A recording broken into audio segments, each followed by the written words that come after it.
Well, guys, in Ukraine, we had a group of officials get in trouble for apparently running an illegal mining rig at the local nuclear power plant.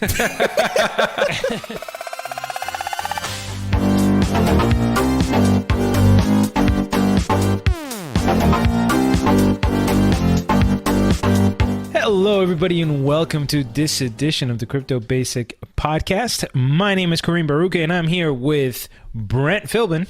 Oh, what is up? And Adam Ruthless Levy. Hey everyone, what's up? How you doing? I'm East Coast, Florida. Let's do it. East Coast, Florida. That's right. Adam is in this side of the country with us. We are recording at night today, and you are listening, of course, to our Friday flagship. We are covering weekly events, current events in the crypto space. Brent, do we have any show updates before we dive into the news? Anything you want to tell the audience about the... So we definitely kind of fucked up here. This is episode 200, and we didn't do anything special. So this is the 200th episode of this show. Feels like we just started it yesterday, huh? Oh, I remember this back is in my episode day. 200? Anyway, yeah, this is the 200th episode. You know, we should have gotten some return guest or something, but we didn't. It crept up on me. We haven't been doing as many in between episodes. We've just been handling the news that is changing. We have done 2 streams so far outside of the podcast on the Crypto Basic Twitch, which got up to 4 viewers on one of them. To be fair, I haven't really told anybody that I was doing the streams except Facebook, but they're there. So if you followed us for that Wild Foods promotion, then you would have gotten it. Speaking of which, that Wild Foods promotion was drawn. We did get 2 winners of the $50 gift cards that was announced 2 flagships ago, ended sometime in between these 2 flagships. So our winners for that one, I'm going to pull them up right now so I can say their names. They've both claimed and they're both there. They're both real people. I just can't remember the name of them right now. Justin Murdoch and Mikhail Rappaport. Both were winners there on that one. So thanks for being listeners, and thanks for claiming your $50 Wild Foods gift cards. I think Brent, you should just dress up as Turmeric Man, except that's just you singing Happy Birthday to Crypto Basic for the 200th episode. For the 200th episode for the Turmeric Man.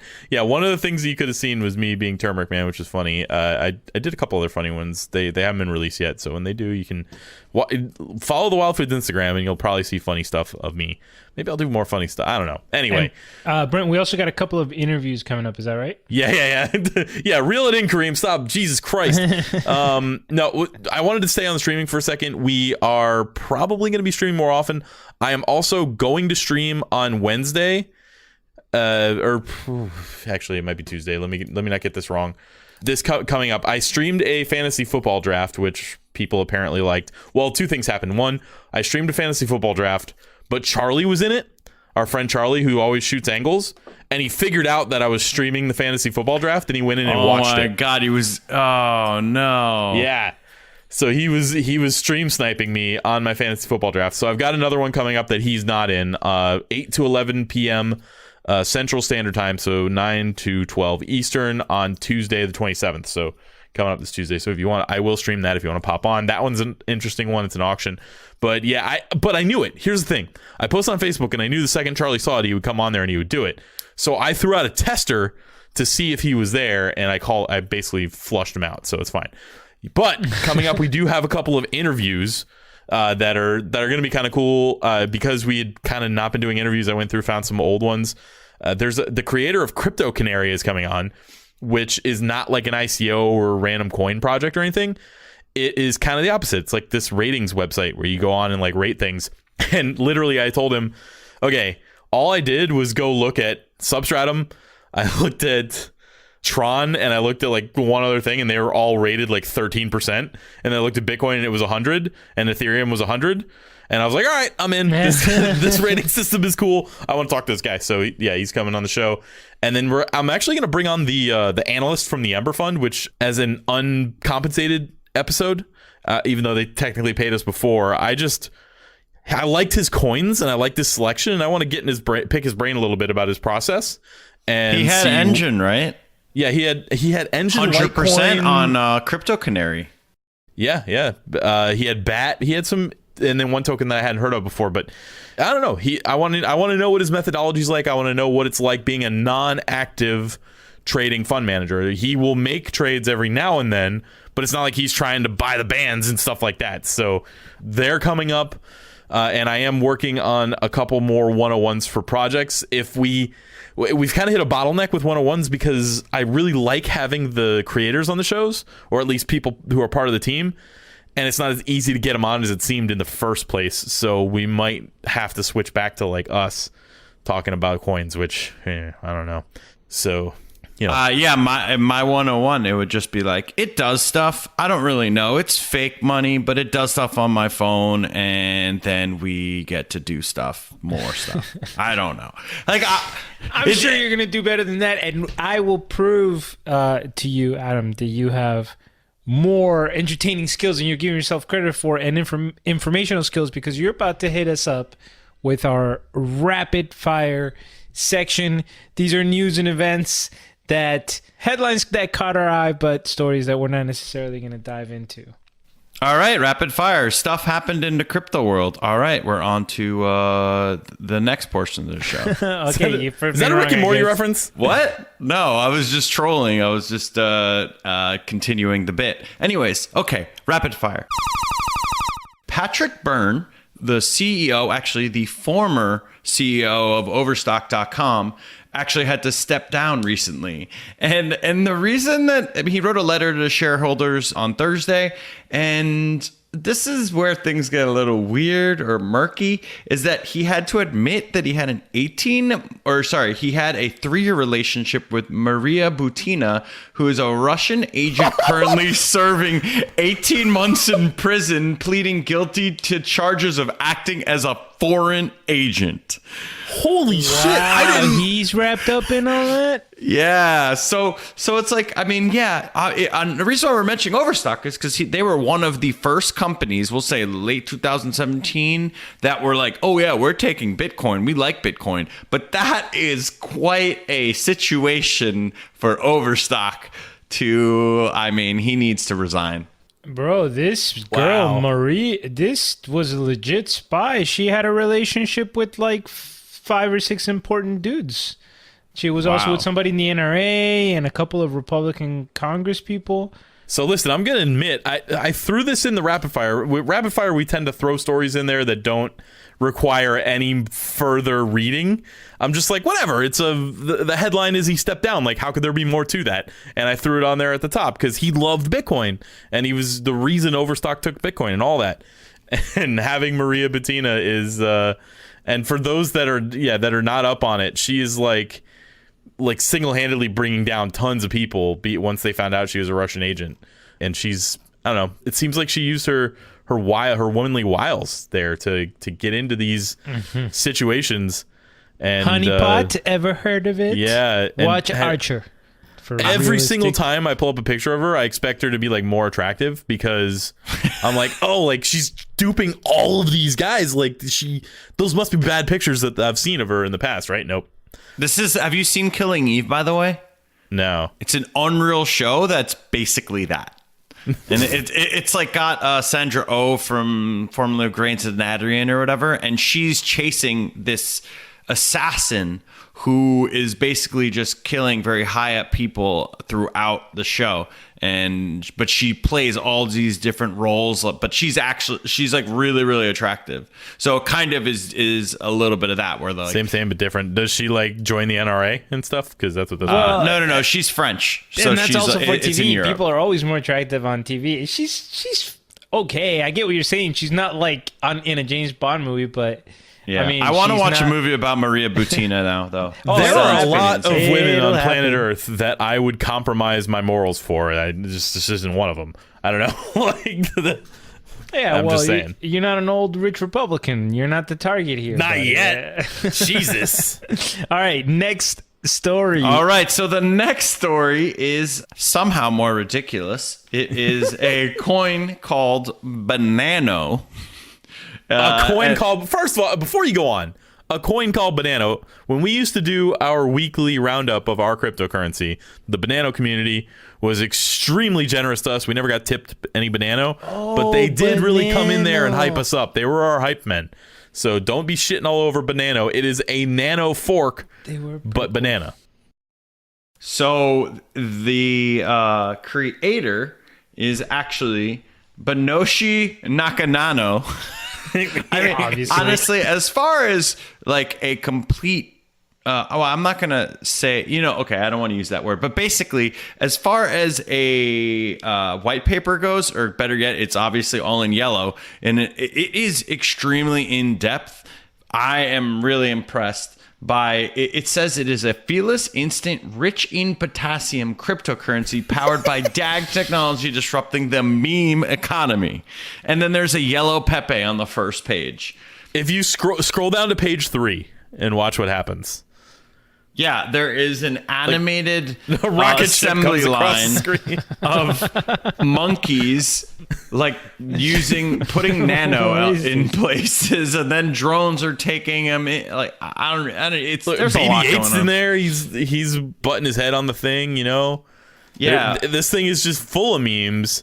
Look at the speed comparison of Oh Nano my versus Banano. It's on page 6. Page 6. All right. They have a quote. On their white paper, they have a quote from the founder of Nano where he's just like, "I think meme coins are hilarious." We have one. But I just want to say that I don't think that I have ever done anything as in depth as this. Like this yellow paper is so in depth with just like they basically got all the memes, all the trolls.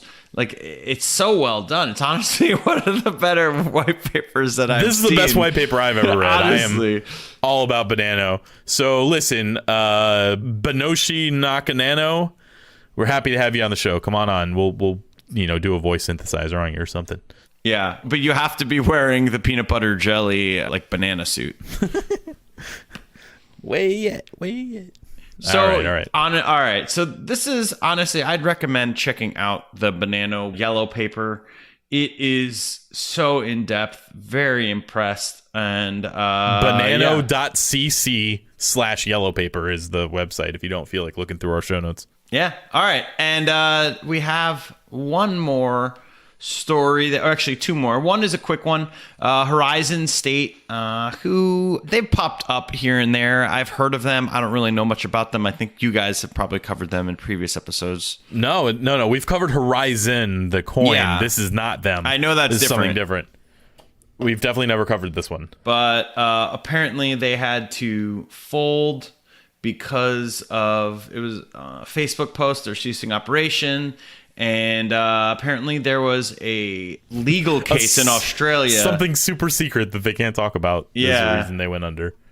And I mean, I feel like we need to have a rapid fire for scam shutdowns, like just these ICOs that are just check them off the board. Boom, Isn't boom, that's boom. a scam? Yeah, but that one's not rapid fire. Like, I feel like that's a scam. We go into it.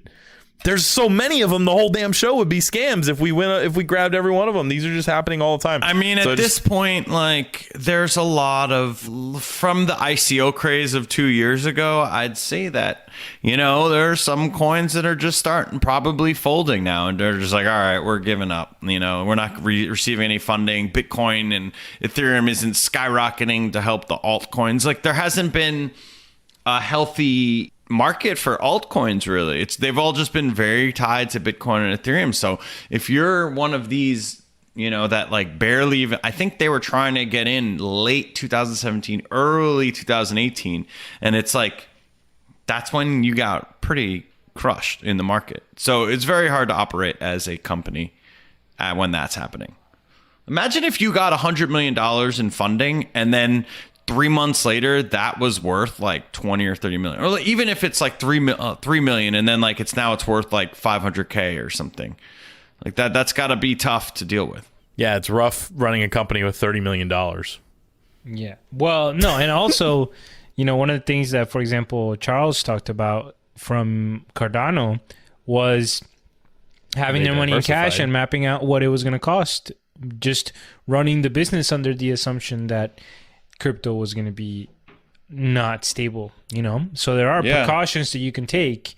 Now, it means you don't get to moon, but it also means that you get to pay your developers when the market's rough. To the coins that didn't take those precautions, those are the ones that got wrecked. Like that. Those are the riskier ones, and I appreciate Cardano perfectly balanced as all things should be. Wow! Unexpected Thanos up in this podcast. Okay. All right, Brent. Do you want to finish off the rapid fire with one last thing? So the finishing off the rapid fire, since I didn't even describe what this is when I put it in there. So Lummyflux posted in Discord that he was the victim of what was called a dust attack. He wasn't really a victim, like they just tried. So what they do in a dust attack, and I hadn't heard about this, and it's kind of smart. They send a bunch of tiny transactions to a bunch of different wallets, like hundreds of thousands of wallets, tiny amounts of Litecoin, and they hit enough wallets that they know are Binance wallets.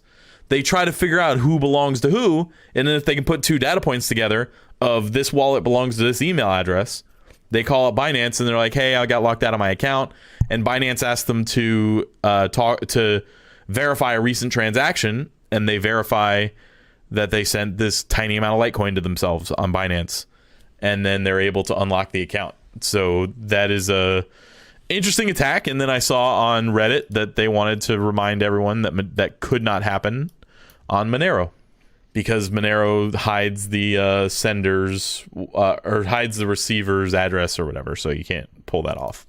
You would just be sending people some Monero for fun. Anyway, one other little thing to look out for: if you get a random tiny amount of something in your wallet, it's not happy birthday. It's, oh boy, let me look out because somebody's trying to scam me.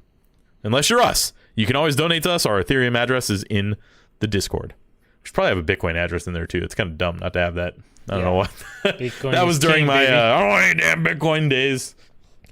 Okay, before we go on to all of our amazing stories, I want to take a second to thank our sponsor, even though I kind of already thanked them. Wildfoods.co. They just did that giveaway. They gave out $100 worth of value, and they continue to provide that value by paying for some advertising space on our show. So they have real food, real ingredients from around the world. They've got like cocoa butter, coffee, fair trade, organic, all that stuff. If you're interested in that kind of thing, you need to go to wildfoods.co, check it out. Use code CryptoBasic12. You can get 12% off your order. Kareem, I still haven't sent you a box because all you said was shopping spree, and then you didn't give me any indication of what you wanted. What? I mentioned stuff. You were like, what would you like? I was like, what? And then I just said a bunch of stuff. Oh, I missed the bunch. I only saw the what shopping spree notification, and I guess I never checked. Anyway, we'll get Kareem some stuff to try. Maybe I'll just bring it with me to Fort Lauderdale because I'm coming soon. Sounds delicious. It is a good coffee. We're plumb out of the Wild Foods coffee. We've inhaled it, and then that whatever that I keep forgetting the new tropics, the Cocoa Tropics. Yeah, great stuff. Yeah, the Cocoa Tropic is it's a proprietary blend of mushrooms and maca powder and some chocolate powder, I think, or maybe. Sounds delicious. Yeah. Anyway, I should know what's in it, but whatever. It's Wild Foods recipe, and they put a bunch of mushrooms in there, and it's pretty cool. And yeah, go for it, Kareem. Take us to the meat of the episode, the entree. So today we're gonna have a little discussion. We're joining the Yang Gang. That's right. Hey Bernie, now we like Yang. So we talked about Andrew Yang before on this show a little bit, guys. His main issue is he's the guy running for president that's talking about universal basic income. But one of his platforms is to start transitioning our voting system onto a blockchain system. So and it's not just some random quote that he had in an interview. He has this in his website. If you go to the policies tab, he's got a section where he talks about modernizing voting. And he says a couple of things like, for example, that with current technology, it really doesn't make sense that we all have to go stand in line at the voting booth to try to, sit there for hours to put in a little piece of paper at the booths over there, especially when the machines that we're using are susceptible to hacking anyway and susceptible to manipulation anyway. So it's not even necessarily like we are safer because of this process. So Yang's solution is to start transitioning to a blockchain system. Specifically, I want to read you these two quotes that he has on the website because I think they're pretty strong. Americans should be able to vote via their mobile devices with verification done via blockchain. This would dramatically increase participation in all elections, local or state, federal.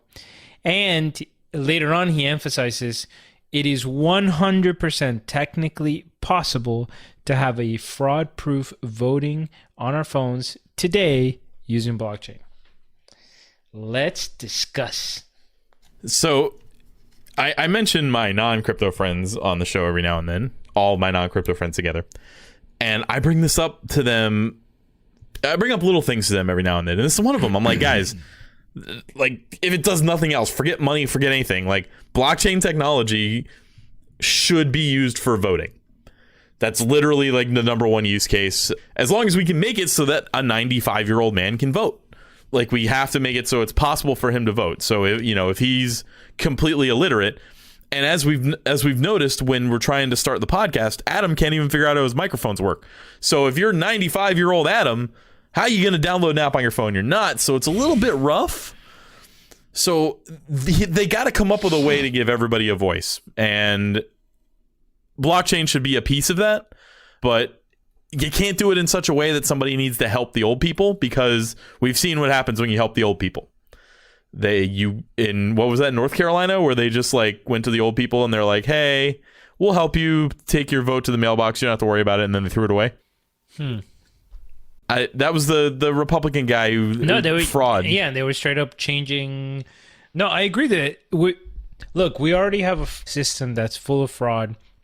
Yeah, that it's susceptible to manipulation, cheating, hacking. And at the end of the day, what you want the most is, even if leave traditional voting in place, but slowly start putting in a system that allows you to vote via something like this, and that you can see that your vote was counted, that there can be no doubt that you could always verify that while keeping you anonymous. Yep. I think it should absolutely. You know what? Maybe there's a way to do some sort of hybrid where you can still go to a voting machine, and when you feed the thing through the machine, it just registers on blockchain immediately. Are you guys not worried about collusion with all of like there could be groups of people that then align, or people that go out to just get people to vote a certain way because it's kind of like done behind. I mean, that's happening already, I know, obviously. Yeah. But like, I hate to break it to you, Adam, but this is literally how it works. Like, different groups with different interests try to coalesce people to vote.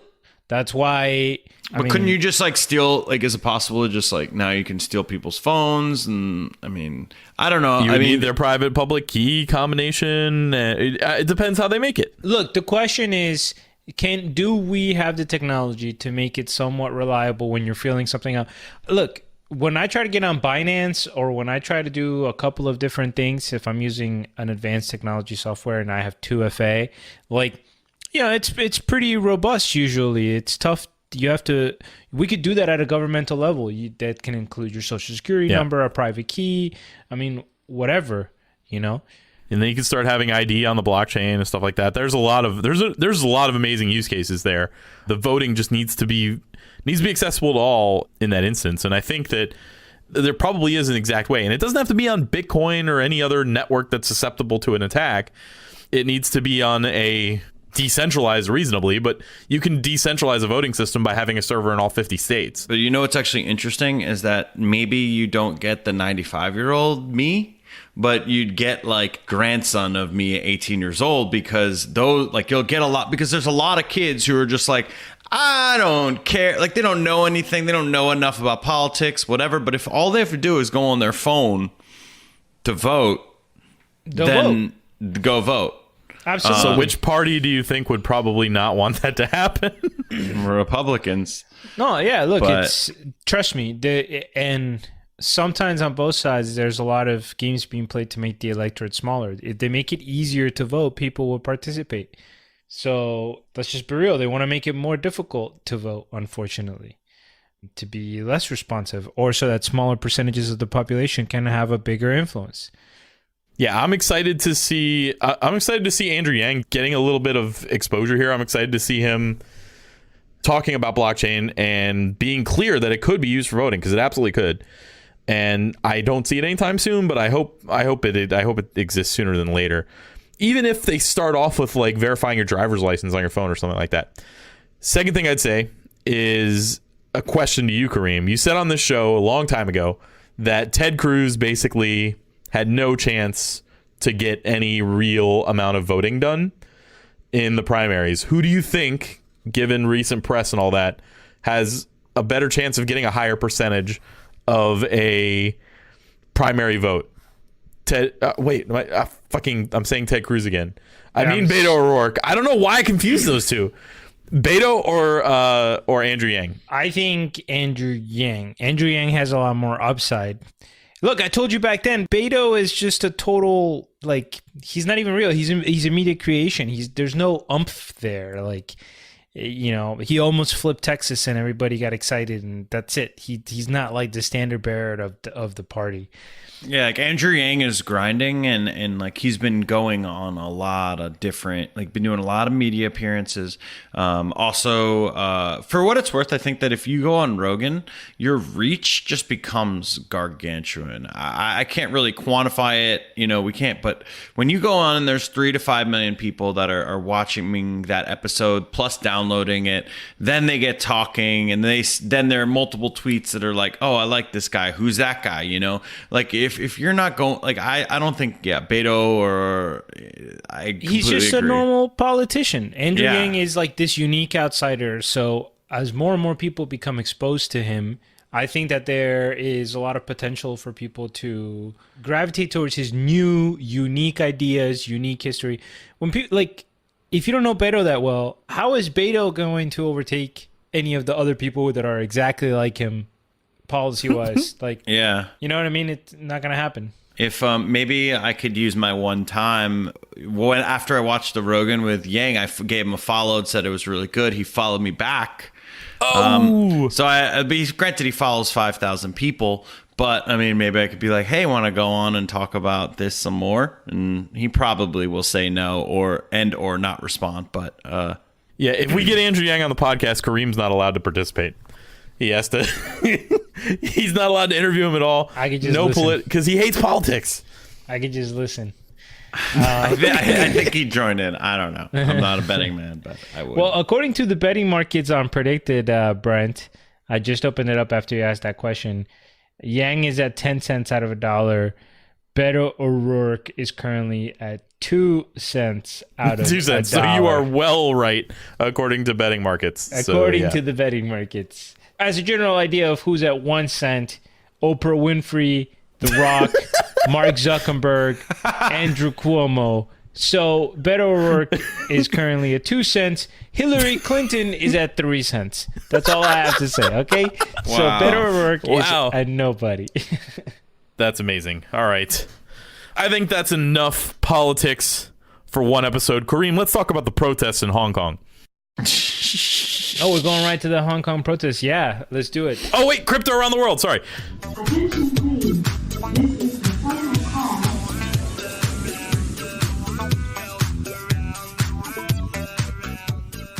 There we go. We almost forgot that drop. The best drop that we have. And I say that unbiased. Well, I mean, you know, when Daft Punk makes a drop for us. Yeah, Daft Punk is the Daft junk. Punk, yes. Well, no, we can have Jason record something new as Daft Punk, and that'll be the new drop. All right, so have you guys been keeping up with the Hong Kong protests at all? I mean, we're going on the 11th weekend here, guys.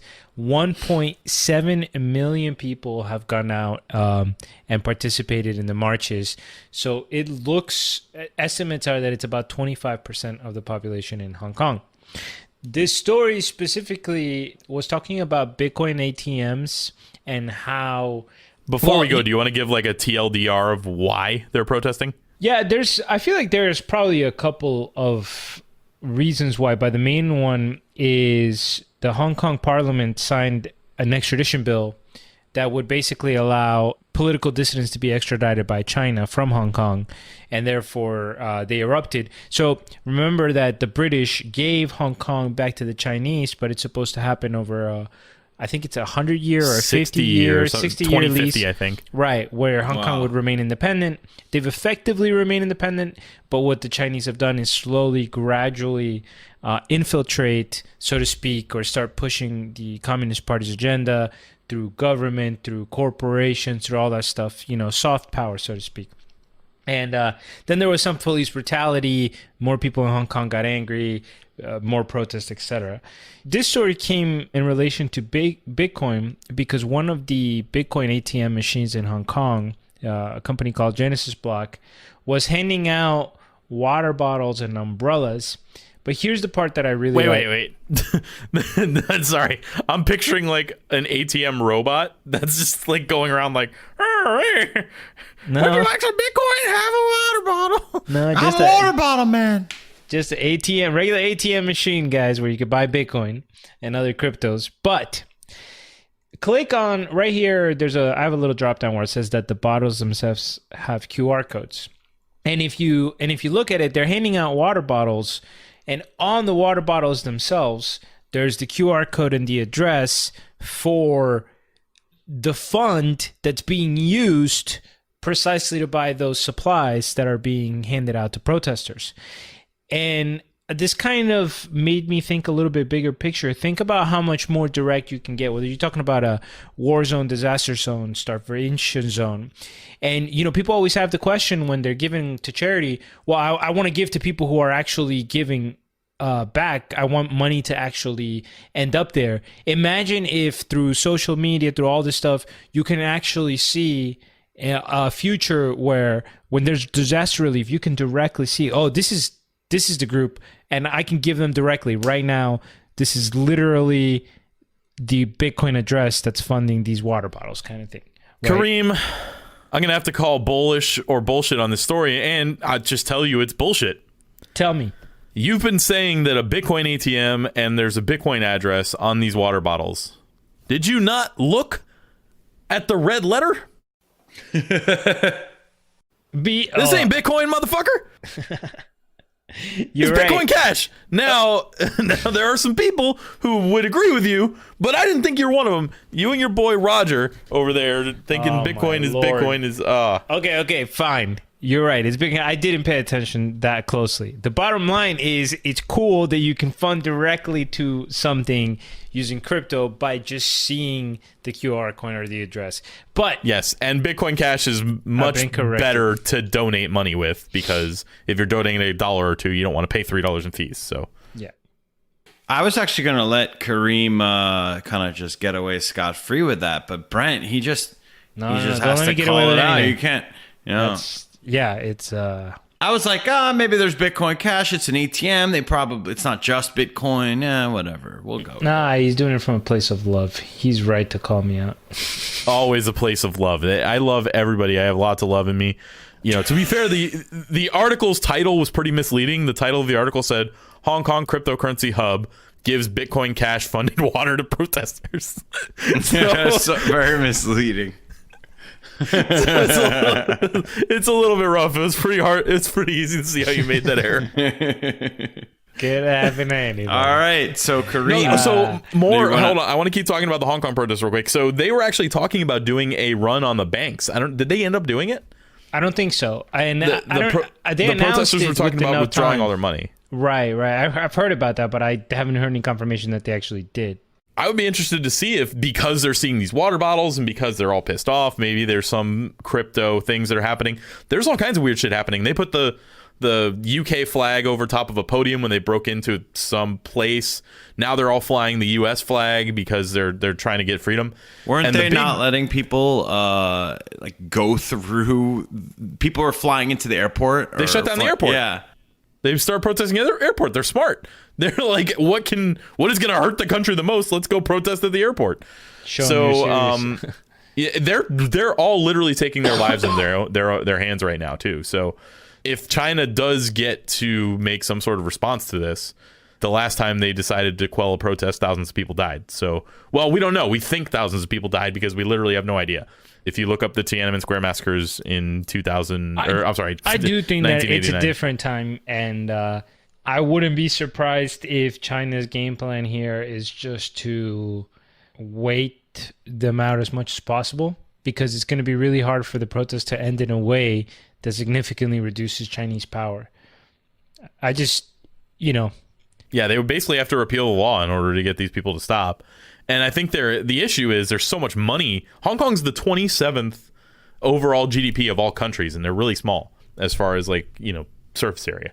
So there's a lot of money there that China wants back. So that's what they're afraid of. They're afraid that China will just start being like, oh yeah, we need this billionaire and this billionaire and this billionaire. No, and China benefits from it. But the other problem is they've lost some of their leverage because whereas like 10, 15, 20 years ago, Hong Kong represented almost a quarter of China's GDP, or now it's like a fraction of that because the Chinese economy is huge. So it's like Hong Kong doesn't have as much leverage. I don't know. I don't expect China to get military, but I don't think we're going to see a result that we could be like, oh, China lost, because I don't see it. China doesn't lose. It's the well, not in this, not against a tiny little island. Yeah, no, they're.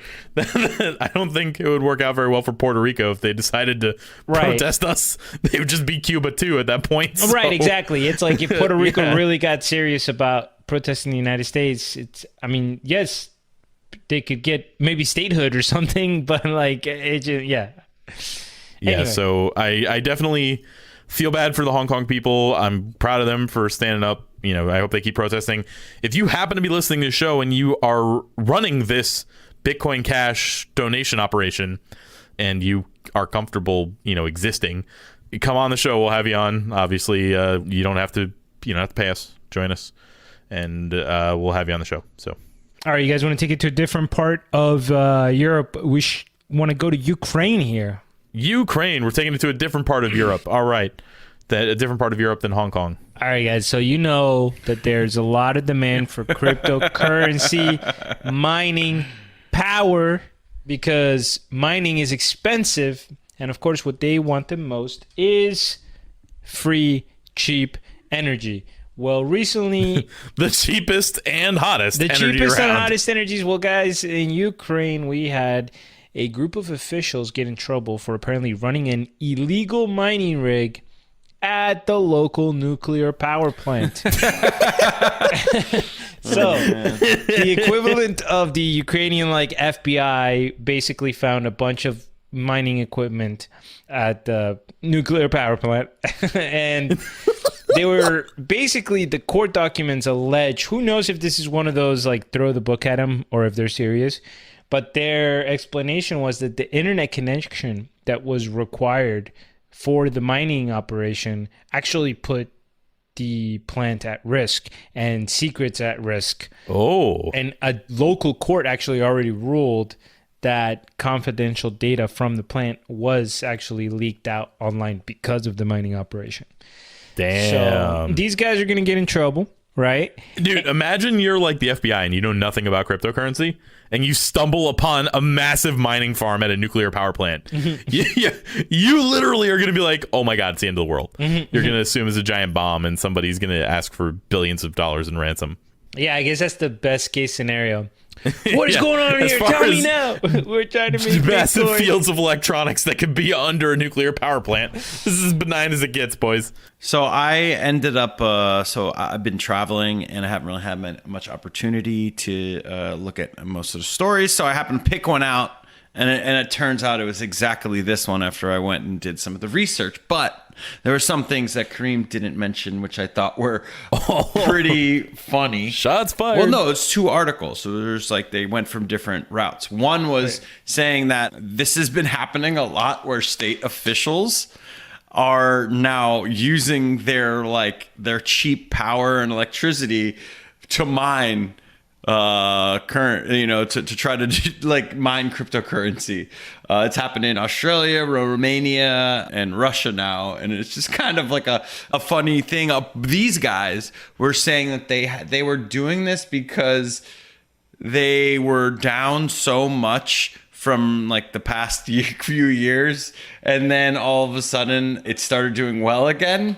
So they were like, all right, we gotta cash in on the mining craze after a year and change of it just getting wrecked. And more governments, actually. There's a guy in China right now that's serving 3.5 years for stealing energy from a train network. So this guy rented a little apartment that was close to train lines, put up a 50 machine rig, and was sucking up power, and apparently got caught. He's in prison. We covered that guy, I'm pretty sure. Oh, yeah, did we? I feel like that's the other one that we talked about, the guy from China that was stealing it. Yeah. Yeah, well, Venezuela had some problems since they subsidize oil. Basically, like Adam said, you create a demand for cheap power, and where you can find it, people are going to want to mine. Check this one out. So from the Romanian one, which happened in 2018, April, it's the Romanian National Research Institute for Nuclear Physics and Engineering. So really low-level stuff. So this guy gets caught at work, and they reported that the employee brought his own mining rig and connected it to the institution's electric network, which was recently expanded to support one of the most powerful lasers in the entire world. Oh. So it's like that's genius. So that was all of a sudden maybe at risk. That is great. Look, Brent is somehow speechless. No, it's all funny, but it goes to my theory of why I got into crypto in the first place. All the smartest people I knew were talking about it well before I got involved. And where are they stealing this mining power from? They're stealing it from nuclear facilities. Like, they work at the nuclear facility. Unless it was the janitor, even the janitor probably has to pass a massive test to get in there. So I'm pretty sure these are still some of the smartest people in the room, even though they were too stupid to, deposit their mining rig and not get caught. Smart but greedy, which is... Yeah, there you go. That's fine. And I think... that describes a lot of us anyway. Yeah. Well, I think wasn't there more to this? Well, yeah. If you want to, would you like Adam to pronounce the? Sorry, I didn't mean to hijack, but I kind of also did it. No, but I would not like to pronounce. That's all I had to say about the Brent, Ukrainians. do you want to pronounce the city by chance live on Where is the show? city? It's in Ukraine, and it's Ukrainian power plant. Where is it? I didn't my write article. it down. That's how little. I'll try to write it. It's Yuzhno-Ukrainsk, and it's like 14 letters with like multiple H's and K's, and I don't even know. Oh, yeah. Yuzhno-Ukrainsk. You know what? I think you did a good job. That's pretty good. We'll check later. Well, we're gonna have to stay in Russia because I got kind of a funny follow-up. Remember, So we're now staying in Russia from Ukraine, we were going around. Staying in Europe after staying in Europe from Hong Kong. Kareem's on point with his geology today. Yeah. Or geography. Fuck. Thanks for joining me. Thanks for joining me, Satoshi. All right, so Oh my God. enough geology. Let's get back.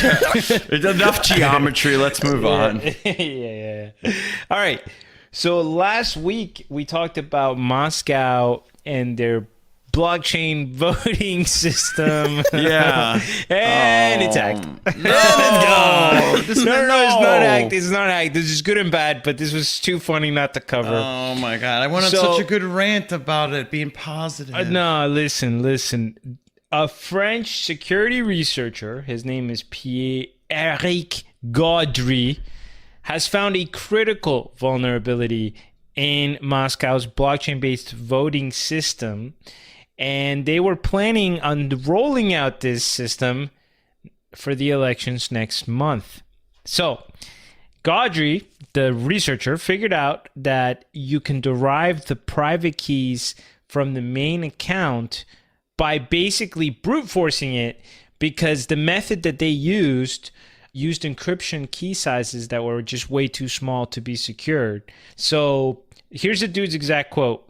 It can be broken in about 20 minutes using a standard personal computer and using only free software that is publicly available.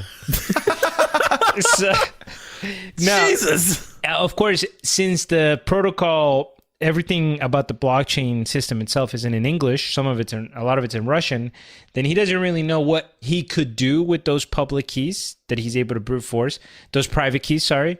But, for example, he could maybe see, in a worst-case scenario, who voted for who and attach it to the specific person. Now, to be fair, this is where I'm going to come to Moscow's defense a little bit. Number one, this vulnerability was discovered because they posted it on GitHub and asked researchers to please attack them, and they offered bounties and all that stuff. This is how the process works. So number one, that's good. Number two, they seemed, who knows if they're just covering it up, but they're like, oh, no, we totally agree that this is too small of a key. This was just for our trial period. We're going to go from a 256-bit key to a 1024-bit key. But according to the researcher, Gaudry, that's still not enough. He says they need to go to 2048. And, happy ending to the story. The researcher is going to get 1 million rubles, which is about... 1 million rubles, that's a lot. That's about $15,000 or about 0.7342 Bitcoin. I don't know. That's an estimate. I just Solid. That's a solid bet. Less than 1 Bitcoin. Kareem's still on the 20K Bitcoin price. 15K, that's a lot of Bitcoin. That's 15 Bitcoin right over here. Okay. That's the end of the story, guys. So it's hilarious. Still good on Moscow for trying. I just can't hear these stories and not think to myself like that Putin is somewhere like, okay, make blockchain, but leave back door so I can check who they vote for. I won't tamper. I just need to know. Yeah. I just want to have it here. And just want to see. It's fine. I just want to make sure they're not voting for the wrong guy. All right. That's it, guys. All right. So we're done. We can leave the internationality of Eastern Europe.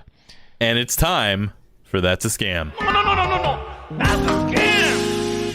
I have a cool little story that I found on Reddit here. It's kind of long-ish, but there's a user on Reddit by the name of IDK. I don't know what I'm talking about, but it's IDKWUT, and then I'm talking about. So that's his username. And he popped on there, and he said that he was scammed, and he wanted to basically tell people how this scam works so that they didn't get scammed also. There was a guy on there named Montana 02115. So we have red flag number 1. He has random state, random numbers in his name, so it's clearly just like generated by something. Could have been his name, Montana. No, his name is Dean. Okay, or at least that's what he said. So he randomly DMs this guy on Reddit and asks him a question about the price of a token called NKN, or a project called NKN, and just like gets into a crypto discussion with him. He didn't just like message him like we get all the time on Discord, which is like, hey, we have great signals, great trading opportunities. Just join this Discord server and you'll make millions of dollars. This guy is just like chatting it up with him about crypto. And while he's chatting it up with him, he's like, you really seem like you know your shit about crypto. He's like, I'm part of a group where we do like private buying of IEOs, or they do private investing. And he's like, you know what? I might be able to get you in if you're interested.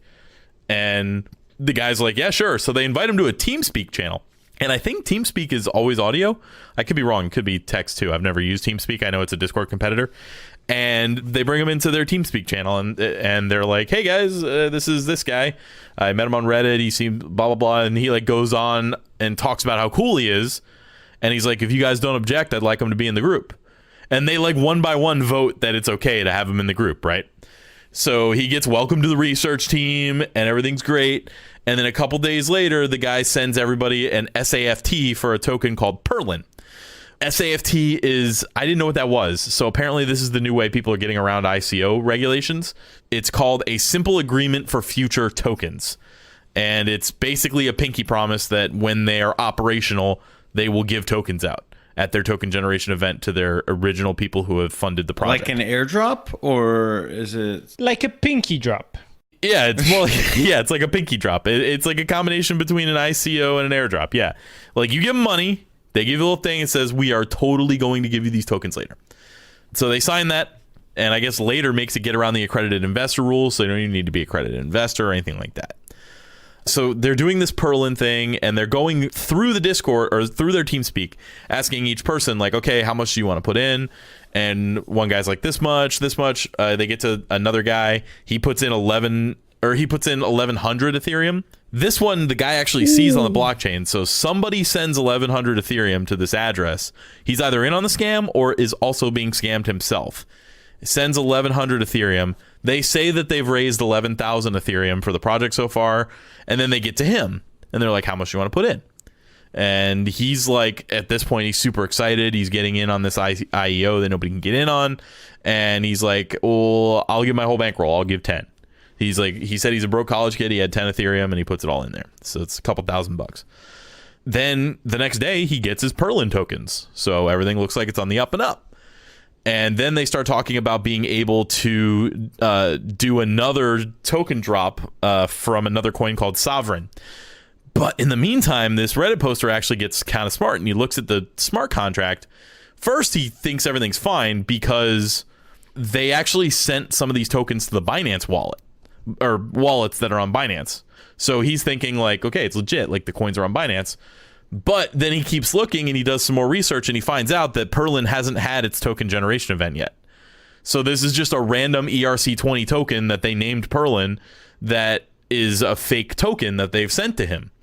So if he didn't do his research, he'd think he was in on an ICO or IEO or whatever you want to call this now, buying a team that already paid him his Perlin tokens, which are actually just these worthless tokens that are ERC20. He says in the group, guys, I don't think Perlin's had their token generation event yet, and they immediately ban him from the group. So he decides he wants to get a little bit more information. He convinces the guy to let him back in, and they do, and then what they do is they say, okay, we're going to do the buying for Sovereign tonight. He says he can't make it, and they pressure him to come. He's like, no, I can't make it. And then the next day, one of them messages him, and they say, like, hey, listen, too many people couldn't show up last night, so we're going to do the buy tonight. You can still make it. And he's like, okay. And then he shows up, and they said, hey, we had some leftover from the buy last night, so the stories didn't even align. And they tried to get him to donate more. He said, no, he doesn't have the funds right now, and then they banned him again. So he was scammed out of his 11 Ethereum by these guys. The guy actually, so in the Reddit post, which was only a few hours before we did the show, you can see that Reddit started doing their research. They found out that the guy owns a subreddit called Binance IEO is the name of the subreddit. So that guy is the owner of that subreddit. He apparently just messaged tons and tons of active users on Reddit asking them if they wanted to get involved in this. And yeah, so actually, I'm checking my Reddit. I messaged this guy and told him I was going to talk about his scam on the show, and he messaged me back. So okay, no, he didn't say anything important. He just said, "Awesome, man. Let me know if you need any more info." So yeah, they figured out their TeamSpeak server. They figured out that he owns our Binance IEO to scam people, and they're even looks like they're trying to dox this guy and figure out who he actually is. So hopefully Reddit can do something about this and maybe get the authorities on this. That would be great. Otherwise, look, if some rando messages you about crypto, just don't fucking talk to him. That's it. Under no circumstances, even if it's us. In fact, especially if it's us, because I'm not, I don't have enough ingenuity in me to go out there and start messaging people about crypto. I barely talk in the Discord. Nah, that's not true. I talk in the You're Discord. not just hitting up random guy being like, sup? It doesn't happen on the internet unless it's There's no shady. scenario where you meet a random person and then you end up in a financial arrangement with them that is not a scam. Like, even if you meet somebody in person and you're at like a networking event and they give you some great opportunity 2 days later, that's just multi-level marketing scam instead of a crypto scam. So yeah, just be really cautious of this kind of stuff. Be a skeptic, be like Kareem, and not like, I don't know what I'm talking about. Although I feel bad for this guy. I really like that he put himself out there. Of course, Reddit is shitting all over him like, well, this is your fault. You're an idiot. They're getting downvoted, but you see them all over the place with that. Just in case anybody thought the victim blaming stopped at like females, that Reddit will victim blame anybody. There's fewer people that victim blame if they're not female. So that's it. That's the end of that scam. So I don't know why this. So this I put another story in this that's a scam section, but Adam, I'm going to go to you because you found a little list of scams that we wanted to kind of let the listeners know about. Just like these scams are out there, be on alert for them and don't fall for them.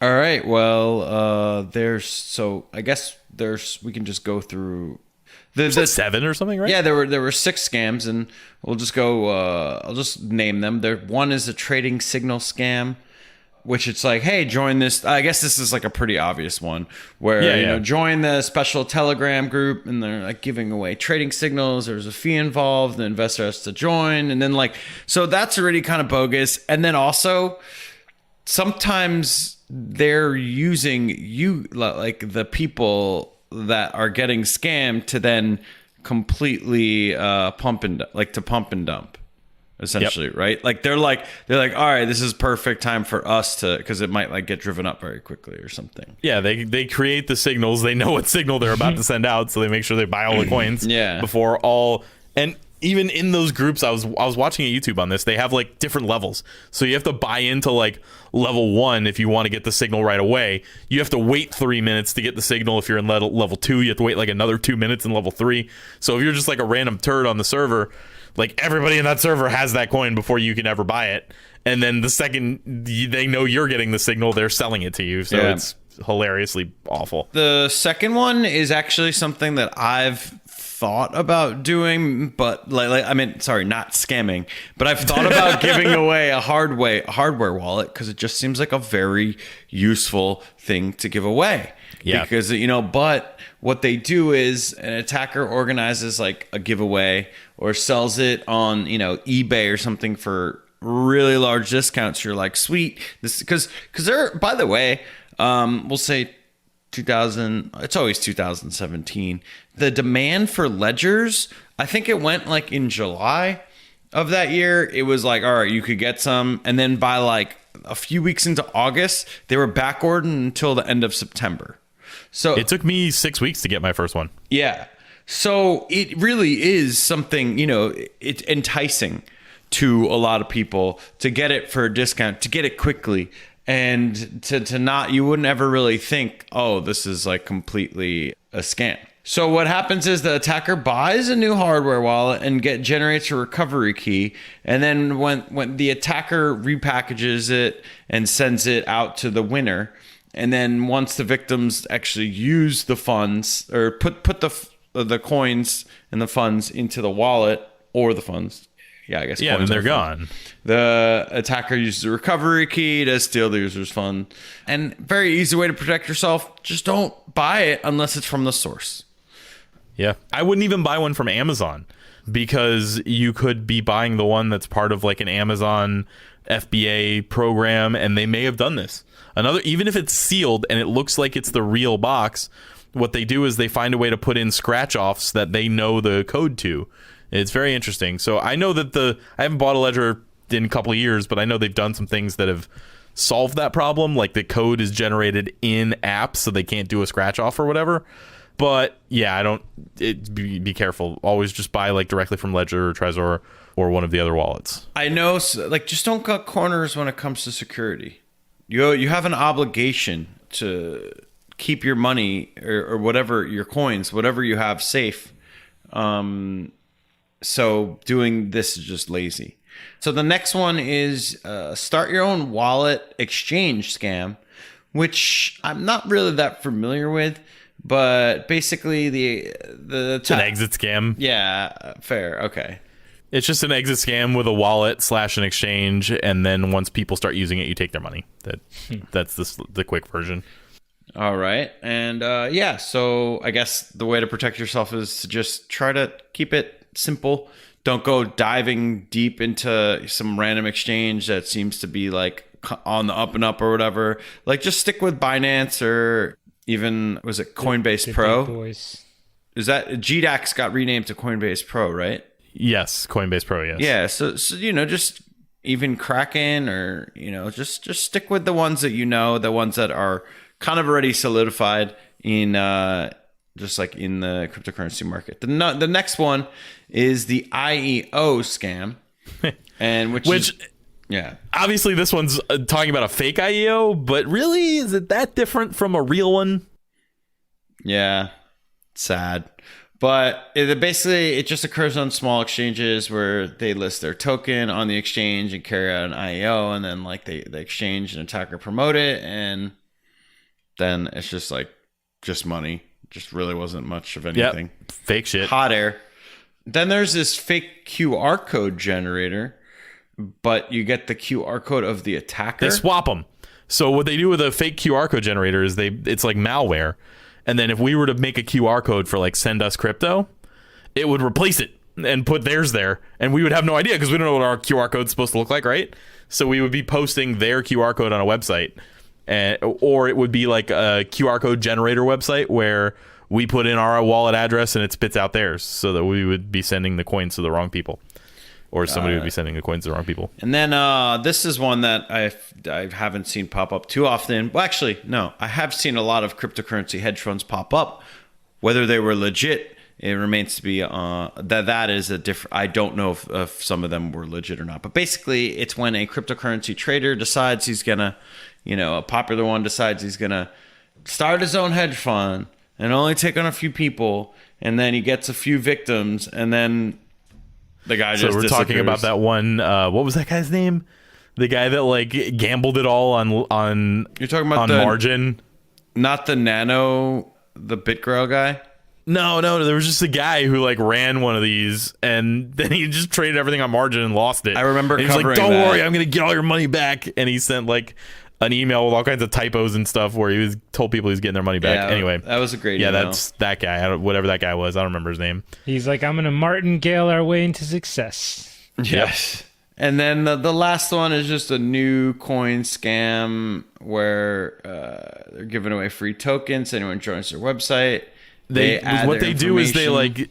they get your KYC information for a giveaway, and now they can use it on something else. So they're like, yeah, we're doing an airdrop. Just fill out this piece of paper here, and then you're good. And you're filling out shit like last four of your social and like all that stuff. So that's how they get you. So, and then we can add this whole private buying group scam to this list. And the dust scam now apparently too. Yeah, the dust scam. Oh, just be careful out there, man. Phishing is not dangerous. even listed in here too. Just always check the website. If you get an email that's like, "Oh, we need you to change your password" or something like that, make sure that you check the email. The email's never going to be like, the title of it might say Binance support, but it's going to be like Binance support at randomwebsite.com or something, Yeah, we get one we get all the time, just a random scam thought. We get one that says our Squarespace site is like, we owe money all the time. And it's like, oh shit, my card didn't work. And then you go in, you give them a new card, and then that's it. They have your thing, and it looks like it's from Squarespace. But again, you check the email address, it's clearly not Squarespace. So yep. So that's the end of that. Now, this should not have been in the That's a Scam section. So consider the That's a Scam section over. I don't know why this ended up down here. I just dragged it to the wrong spot. Whatever on our Notion. This is a website called Masari.io, and the reason I even decided to look at what this was is because Cardano joined it, and it's called the Masari Disclosures Registry. Because Cardano joined it, piqued my interest. They are a site that focuses on transparency for all of these like little crypto projects. And so if you go to Masari.io, they've got 54 coins that are signed on. Cardano is the biggest one by a decent margin for the most part. But what you won't see is, other than Kareem's favorite 10x, I don't see any like things that scream scam to me. And honestly, maybe, Kareem, you didn't invest in a bad coin. It just tanked or whatever. Maybe it's not a scam. I don't know. We haven't even really researched that one. What? No, I told you 10x wasn't a scam. The reason 10x didn't work out is because the Visa owned them. Well, they pulled the partnership or whatever. There was some kind of deal, and then they pulled that issuance. Right. Which whatever. So was they've part of got, the if list. you look at their list at masari.io/registry, they've got 54 coins. They're all pretty, there's a lot that you've heard of, plenty that you haven't, but they've even got some of those gems out there that I've seen that I'm like, oh, they look like they're kind of doing cool stuff, like Blockstack or Library or Maker, like coins I haven't really delved into, coins I don't own, but I have like signed up for Blockstack services and stuff like that. So Zcash anyway, waves. They have the Hexro, the hero one. Remember we covered that? Oh yeah, Hero. Yeah, that's the one where you could bet on if the is gambling, where you could go up or down if Bitcoin was in like 5 minutes. Yeah. So I like this idea. What they're really doing is they're saying, like, give us your documents for your transparency, and we will audit them to make sure that they're legitimate, to make sure that you're not just putting out bullshit and selling bullshit like so many of these projects are. You're not going to see names on here like Substratum. You're not going to see names on here like Tron. Like, they aren't on there. Oh, sorry, Adam. They aren't on there, and it's a cool little list of things. So I also did a little bit more research, and this company has their own like market cap style. What they do, they have a different methodology for pricing, because just the number of coins out there times the price of the coins doesn't really work, because there's coins that either don't exist, will never exist, are locked up, have never moved, like all this stuff. So they've got 5 different what they call tranches of market cap, and it starts with the maximum, which is the max that can ever exist, the diluted number by 2050, which is it's a market cap number of how many coins are going to exist in the year 2050 based on the estimations that they can currently make. The outstanding ones, which are the ones that are visible on chain, including units that may be locked up or restricted. Then there's the liquid ones that the supply is visible on chain, but not known to have any programmatic or contractual restrictions. So that would be like Satoshi's coins would be counted in that. But liquid supply excludes any of the project founders, the foundation, or the founder units, on top of all the other exclusions, that have never been moved or sold. So if they had some sort of foundation that got like half of the coins and they're still sitting there and they've never been transferred in a wallet, they don't get included in the circulating supply. So, which makes sense to me. So with Bitcoin, the maximum would be 21 million, or 20,999,988. The diluted in 2050 would be 20,983,000, so almost all of them. The liquid amount would be 20,434,000. And the outstanding amount would be 17,550,000, which is what's existing today. And it's the same as the liquid and the circulating, because I guess they're not including Satoshi's wallet in the dormant kind. But if you look at like Ripple, for instance, their circulating supply is only 15 billion, and their total supply their maximum is 100 billion. Their diluted is 100 billion. Their liquid is 97 billion. Outstanding is 100 billion, but they're liquid by 10 years. I'm sorry. So it's a cool different way of looking at it. So when you click on, if you go to Masari.io and you go to their on-chain FX, you can see that they rank the coins differently. So they rank them by their year 2050 market cap. So they take the price of the coin, the daily average, and multiply it by the coins that they expect to exist in the year 2050, rather than the coins that exist now. And it does some interesting things to the rankings. Like there's something called Algorand. Not Al Gore. Mm-hmm. It's Algorand. I don't know what it means. Algorand, maybe. That's in the top 10 that I've never heard of. There's one called Unus Sed Leo, which I've seen a couple of times pop up. Tron is all the way down at 15. You know, there's a lot of different things. And then if you actually sort them by their liquid market cap, which is that smallest number that they put on there, it's interesting, because you see things like actually, no, there's nothing interesting about that. That looks about right. Sorry. So if you do it by the liquid market cap, it looks about like well, EOS is way higher. EOS is 6 with that. And if you do it by the year 2050, EOS is 9. So things change, and they've got a couple of other cool metrics on here that you don't see on normal coin things. Supply percent issued. So you can see like 85% of Bitcoin is out, 25% of XRP, 24% of Stellar, that kind of thing. They've got percentage down from all-time high as a metric. The lowest one is Huobi token at 19%. Second lowest, Binance coin at 32% of the top. It looks like they've only got 100 listed here. And then you've got the year-to-date plus or minus. Binance coin being up 350%, or 354 is number one there. Oh no, I'm sorry, number 2. Chainlink is number 1. Anyway, cool little thing that I wanted to throw on just because I saw it, and that would be the end of that. Just something that I was like Kareem. I was doing research for Bitcoin, and then all of a sudden I saw Cardano, and then I went down a Cardano rabbit hole. And Kareem was telling us earlier that he was going to get coffee today, and he went to his coffee maker, and then he found that sticky note that I put on it, and instead he bought Cardano. He tried to get coffee and he got Cardano, and it's one of those things that happens. Yeah. So. Well, I do end up getting real interested in Cardano. Not gonna lie, I love their product. That's what I was telling Speaking of them getting earlier. hot, you got any shots fired? I saw a cool one. This was pretty funny. Andreas Antonopoulos tweeted this out. He got a letter from the IRS for his crypto his crypto holdings. They're investigating a bunch of crypto people, or they're sending letters out for people they think might have crypto. And he was like, the IRS is using very advanced investigation techniques. They have information that leads them to believe I may have cryptocurrency. Say it ain't so. Such sleuthing. Wow. P.S. I reported and paid all my taxes properly. They're casting a very wide net, cheap and easy. But yeah, it's pretty funny. Like, oh, they thought maybe I would have a little bit of crypto. Good read. Good pretty read cool. by the IRS. Batting Yeah, good 100. job, IRS. You are really on top of your shit. Sorry, Bretzy. So the most important thing is we have a new master node layer Patreon member. The Patreon member's name is the Burrito Project. I know nothing about them. They just signed up as our Patreon masternode, which is our $5 per episode level, which keeps us afloat, and we severely appreciate it. So thank you for joining the Patreon, and you're going to get your non-fungible token on the Engine blockchain as a reward. And I think now that I'm doing some streaming, I might be able to do some cool stuff. If you're out there in crypto land and you're playing a game on blockchain, drop it off in the Discord. It kind of sucks that they all seem to be exactly Hearthstone with a couple of like tweaks. It's almost like a different Hearthstone's format great. of Hearthstone. Yeah, let's get original. They need to break Games got away solved, from guys. Yep, Yeah. all the games got solved.